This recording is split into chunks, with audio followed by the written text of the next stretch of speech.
अरे कहली परा मु तुमको सतरे बाहा हेबिनी कि सतरे भल पाइबिनी बुझिला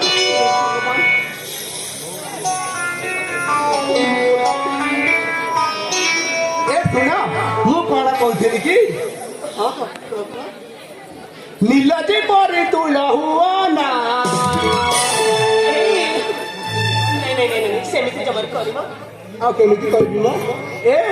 नीलजी परे तुला हुआ ना